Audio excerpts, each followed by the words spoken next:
Welcome to Plot Twist Radio, the show where creativity, storytelling, and the unpredictable path of the creative life all collide. I'm your host, Erin Egnatz. Hello, everyone, and welcome back to Plot Twist Radio, where we dive into the stories behind the storytellers. Today's episode is something truly special. My guest, Damien, is a filmmaker turned author whose career spans decades in the film industry. From sweeping studio floors at just 12 years old to directing documentaries and feature films. But what makes Damien's journey extraordinary isn't just his path through Hollywood. It's the story he's spent over 20 years chasing. In his debut novel of Air and Men, Damien brings to life one of aviation's greatest unsolved mysteries, the disappearance of Sir Charles Kingsford Smith.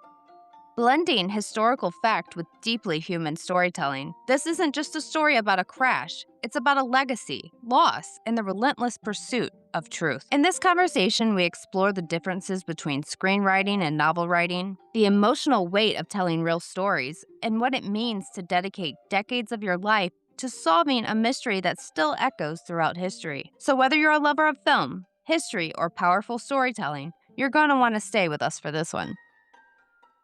Hello, Damien, and welcome to the show. Can you tell the audience a little bit about yourself? Hi, Erin. Thank you so much for having me. I am a filmmaker. I've worked in the film industry my entire career since I was about 12 years of age, to be honest. So I started sweeping studio floors and worked my way up through the film industry to directing documentaries, feature films, all manner of film work, and have now found myself as a first-time author. Wow, very cool.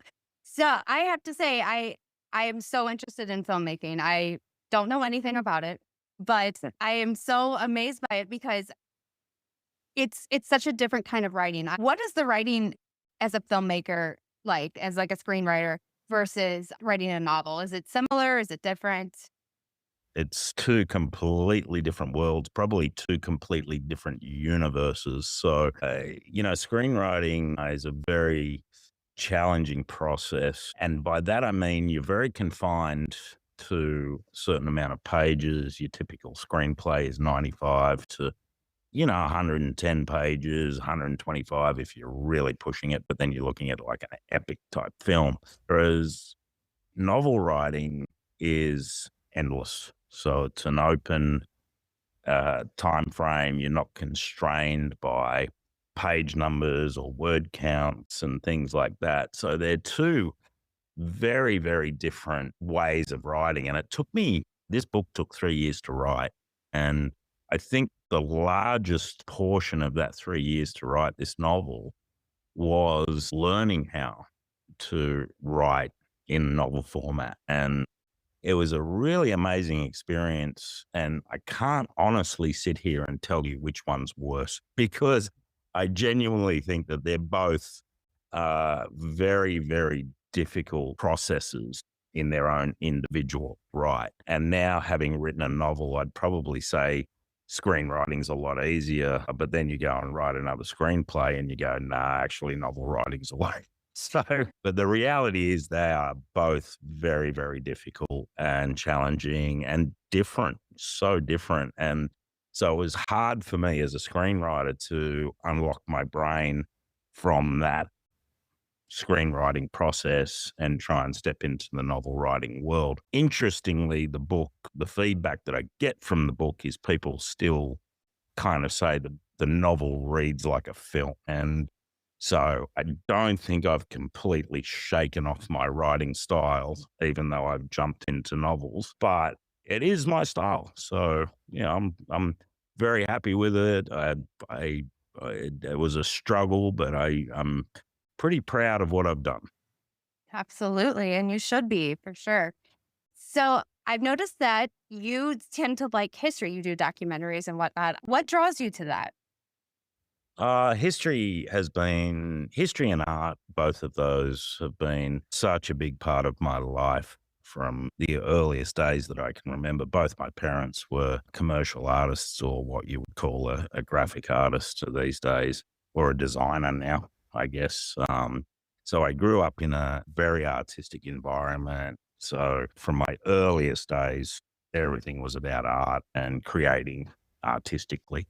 But fortunately, it really came from my father. He was such a history buff, one of those kind of guys that would read, 2 or 3 or 4 books a week and retain the knowledge. So growing up was weekends were museums and art galleries. And when we were fortunate enough to travel when we were young, it was battlefields in Europe and Pearl Harbor in America and these kind of places. And as a young boy, you're not all too happy to be dragged around museums and art galleries and things like that. But when I lost my father, and I was quite young then, but as I grew up, I started to appreciate everything that they were showing us and where they were taking us, and kind of, I guess, found a connection back to my father through history and art. And that's really where it sort of developed from. So I started taking a greater interest in history. And for me personally, I'm very attracted to true stories, historical stories, certainly stories with a mystery attached to them. Uh, Genuinely what I'm drawn to, but I'm also drawn to very artistic stories. So there's some differences there. But when I'm looking at projects, there's certain things that just make you feel a certain way, and you gravitate to those. Yes, I'm the exact same way. And that's awesome that you say that because as a kid, my parents, especially my dad, he's the one that drove my history love as well. We would go to the Civil War battlefields that are a big thing here in the US. Oh And yeah, yeah, as a kid, I was like, I don't want to do that. Can we go to like a theme park or something? But no, we went to battlefields. And like you said, I didn't appreciate it as a kid, but as I got older, I realized how much I enjoyed it, so much so it became my career. So I guess our dads knew what they were doing. well, yeah, I think your parents in general play such a formative role in shaping your future, whether you know it at the time or not. And I think that's certainly what happened in my case. Yeah, for sure. So Charles Kingsford Smith, when you Yes. first heard his name, what was your first thought about him? Well, I studied Charles Kingsford Smith when I was a very young boy in primary school. I'm not sure what that is in America, but when you're only, 8 years old. Charles Kingsford Smith. So Charles Kingsford Smith is one of our great national figures, no different to Amelia Earhart or Charles Lindbergh for Americans. So Charles Kingsford Smith is certainly of that ilk or stature. And so he was on our $20 bill in Australia here growing up. He's now on our $1 coin. So an enormous figure in our Australian history, but not only Australian history, internationally in America and all around the world. At his peak in the late 1920s and 1930s, he was probably the most famous man alive at that time. So um, the first man to circumnavigate the globe by air, the first man to fly the Pacific from America to Australia and Australia to America in both directions. He holds more records for flight than any other man or woman alive, even today. So, such was his fame. In America, he was absolutely instrumental in pioneering aviation. He stayed at the White House. He had ticker tape parades in New York. Both Amelia Earhart and Charles Lindbergh publicly acknowledged him as the greatest long distance flyer of all time. So, an extraordinary figure in aviation history for the world, but also an extraordinary figure in history as well. Yes. So my interest in him was well known to me as I grew up with him as a hero, as people in America do with Earhart and Lindbergh. What was surprising to me was his disappearance and the mystery surrounding that. And I think that's what really drew me to the Charles Kingsford Smith story. He's fascinating. I had first heard about him. I was an adult when I first heard about him. I was actually visiting Amelia Earhart's office at Purdue University. I live not far from Purdue University, and there's still an office for her, and there's all these plaques. And I saw his name, and I didn't even know that, you know, there was another famous one that disappeared. But that was the first time I noticed or I learned anything about him. And when I saw your name and what you were doing, I was fascinated that there's a story about aviation. I've always been drawn to it. I don't know why I'm flying tomorrow. Let's not curse myself. But No, but I found it very fascinating that there was still her name was tied to him, but I didn't know the connection. So that is very interesting. As far as the title goes of Air and Men, where did that come from? it really, it came really from uh, aviation takes place in the air. The mystery surrounding Sir Charles Kingsford Smith and his disappearance, for your listeners, is that he crashed into the ocean off the coast of Myanmar, then Burma, back in 1935, such being one of the oldest and greatest aviation mysteries in history. But being in the ocean, the work that we did over the last 20 years to locate and recover wreckage and remains from the aircraft that he disappeared in with his co-pilot, Tommy Petherbridge. And the aircraft was the Lady Southern Cross, which was an American aircraft and one of the best aircraft in the world at the time. Like, this was the Ferrari, the Bugatti, the Formula One race car of the skies in the 1930s. So it was a phenomenal aircraft built by Lockheed Martin in America with Sir Charles Kingsford Smith. But the location of the aircraft in the ocean, in the Gulf of Martaban, being in the water, all of the work that we had to do was extensive diving operations off the coast there in probably the worst diving conditions you could ever experience in the world. So the title really derives from that. We all need air to survive. And even though it mentions men in the title, it's predominantly surrounding a lot of male characters fundamentally. And I struggled with that for quite a while because the novel itself is really a novel that can be appreciated by males, females, younger generations, older generations, regardless of their interest in Sir Charles Kingsford Smith or aviation, because fundamentally the book is about the relationships of everyone involved at the time in the 90s and the impact that that history has had on the people closely associated with it in the present time today. But it is really a story of love and loss and their relationships. And certainly for Charles Kingsford Smith Jr., he's not a junior, but we'll call him a junior and refer to him. The son of Sir Charles Kingsford Smith is 90, just turned 93 this year. So he was just shy of his third birthday when his father disappeared. So the impact on him personally that this history has had over the last 90 years has been quite extraordinary. So, and the book explores all of these concepts. And Charles Kingsford Smith's wife, Mary Kingsford Smith, who was left behind. Tommy Petherbridge was only married for a month when he disappeared. So he left his wife behind. So the book itself really explores all of those relationships, the impact of the disappearance, of the mystery itself, and it does it both in the past, in history, and in the present day today. So it really is a book for everyone.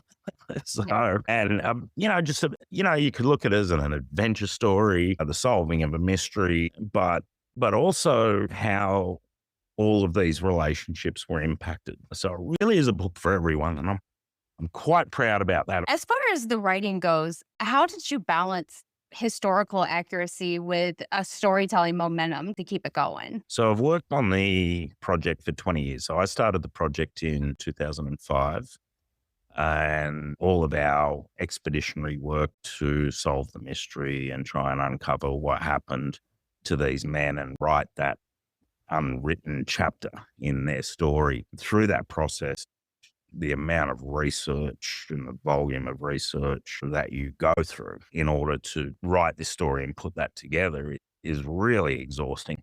Very, very exhausting. So the historical accuracy within the book, I would say, is about 98, 99% accurate in terms of the events that happened. And I have fantastic researchers and people who are literally tasked with find where I'm wrong, find where I've made a mistake before somebody else does, because we don't want that situation to occur. I've written the book in historical fiction format. So even though the events of the time extremely accurate, everything in the book happened. Obviously, in historical fiction, I've been able to craft conversations and things which may or may not have occurred. But those conversations and the words, I guess, that I've used in that aspect of the novel really come from a great understanding of knowing who these people were, understanding the type of person they were, the character they were, and really, I guess, appreciating them in such a way that I felt that I could bring them to life in this format. So, and I think I've done that quite well. And I worked very, very closely with both the Kingsford Smith family, the Petherbridge family, and many of the other people who are historically attached to this story. There's 90 years of extraordinary research to support everything that we've done. So it was a good process. And I think I've crafted this story in such a way that if it didn't happen, you would believe it did. And that's important. That's extremely important. And it's sometimes hard to balance, but I think you landed it perfectly. I really do. I had a lot of time to read through it, and I enjoyed it. It was very captivating. So, what was there a particular chapter or a section in the book that kind of hit you the hardest while you were writing it? I think the ones that hit me the hardest, and the ones that were probably the most challenging were the scenes between myself and Charles Kingsford Smith Jr., because all of that is exceptionally real. And so to get that right in a way that both Charles and I felt that it honestly and genuinely reflected our relationship over the last 20 years was very, very challenging for both of us, not. But, in terms of the historical content, I don't think there's a page or a scene that I don't love in the novel. Certainly when I was writing a lot of the scenes from the expeditions in Burma, they were tough to write because I had a lot of demons that kind of followed me around from the work that I'd done there. So having to go back to places that you are very affected by was a challenge. And you probably noticed in the book, I deal with a lot of things in such a way where, as tragic or difficult as the situation is, you'll see that laconic kind of dry humor be brought out of those moments. And I think that's kind of a natural coping mechanism in a way. So that was tough. It was tough to kind of, the work that I've done over the last 20 years has had such a huge effect on my life in many, many aspects. And going back to places that you don't want to go back to, or places that you would rather just forget and move on from, was a challenge and difficult to work through, but I'm glad I did it. I could see where that would be a huge challenge. You said that you did a lot, like you said, you did a lot of research going into this. What are the biggest misconceptions the public has about the disappearance? So, since the disappearance 90 years ago, many theories emerged based on very thin theories, very, very simple kind of ideas. Most of these things were most of the theories in the past, the plane just blew up and fell out of the sky. Charles Kingsford Smith fell asleep. The greatest pilot of all time couldn't have been flying. It must have been his co-pilot, Tommy Petherbridge, flying, because there's no way the greatest pilot in the world could ever crash, or he fell asleep. And so these kind of theories emerged because nobody actually had any evidence to support any kind of conclusion as to their final moments. But over the 90 years, there has been so much evidence accumulated, which has led from theory to theory to theory. And we go back all the way to 1937 with Jack Hodder, who the book's dedicated to. who did an extraordinary amount of research and developed one of the most accepted theories in which they crashed into this island off the coast of Burma, Island.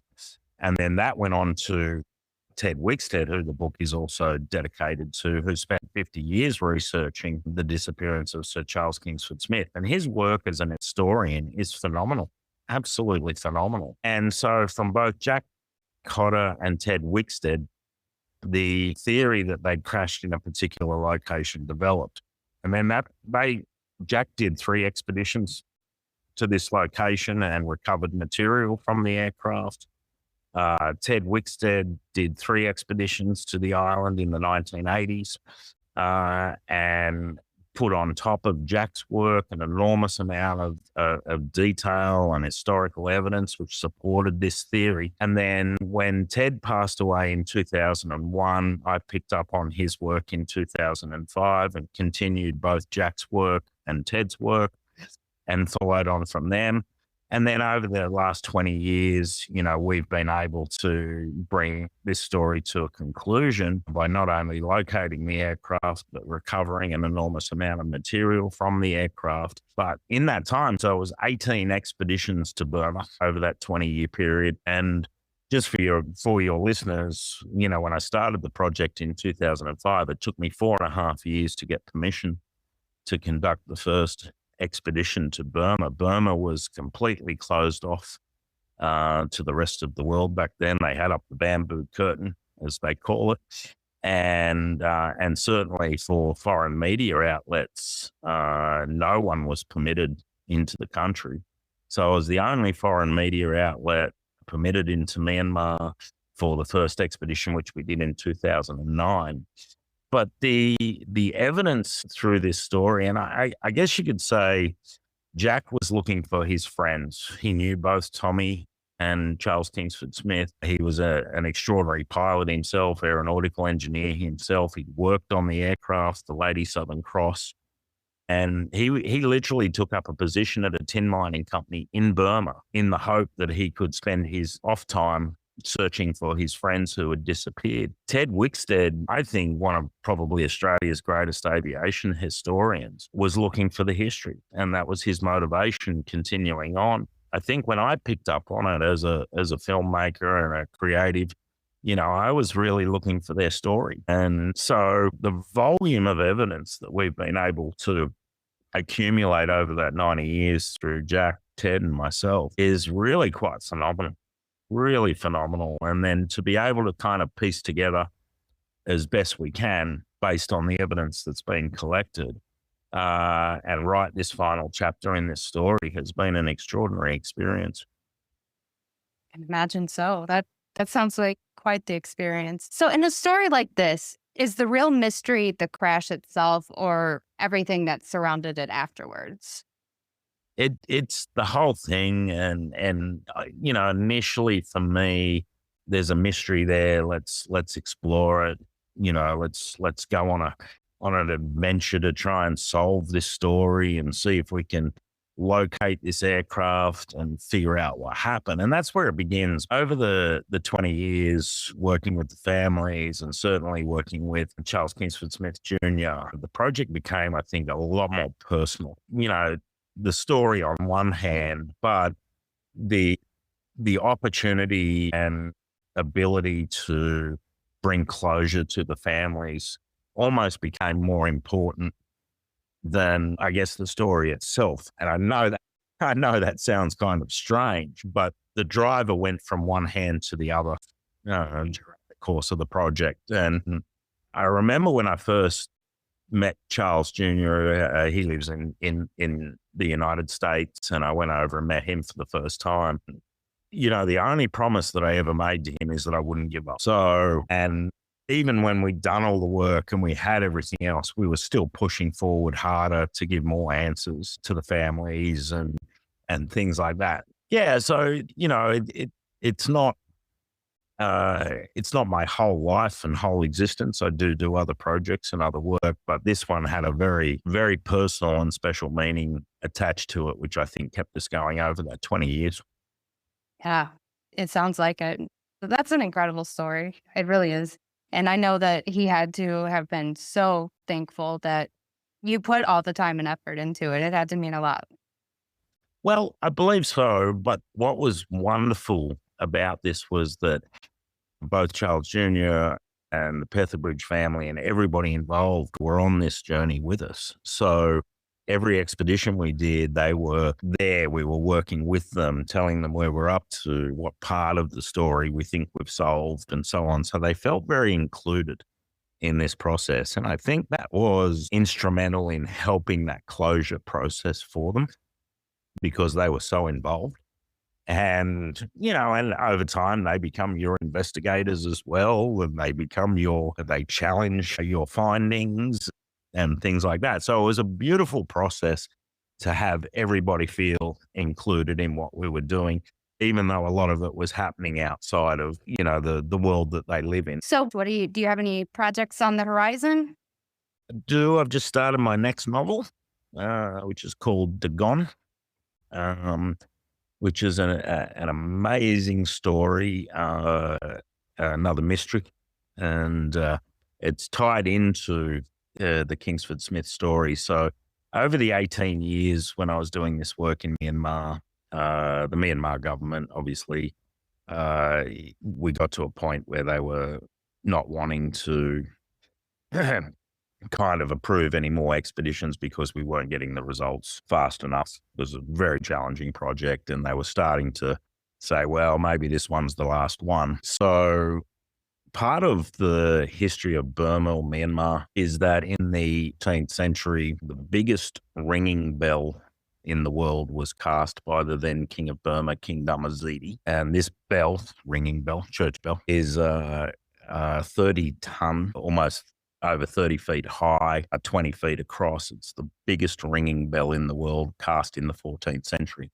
And it was stolen by the Portuguese in the 16th century and lost in the Yangon River as they were transporting it across to the Portuguese base there in Syria. And the raft that the bell was being transported on sank and took the Portuguese man-of-war ship down with it, which they believe had about $2 billion worth of gold that they'd stolen also from the Shwedagon Pagoda, which is the main temple in Yangon, Burma's capital at the time, and lost in the Yangon River. So when we started to lose support with the government on the Kingsford Smith project, I offered, because they had been so wonderful in supporting the exploration of our history, I offered to help them explore their history in the story of the King Dumaziti Bell, which they were very grateful for. So we spent a lot of time on that project as well. And the history behind the King Dumaziti Bell is an extraordinary story.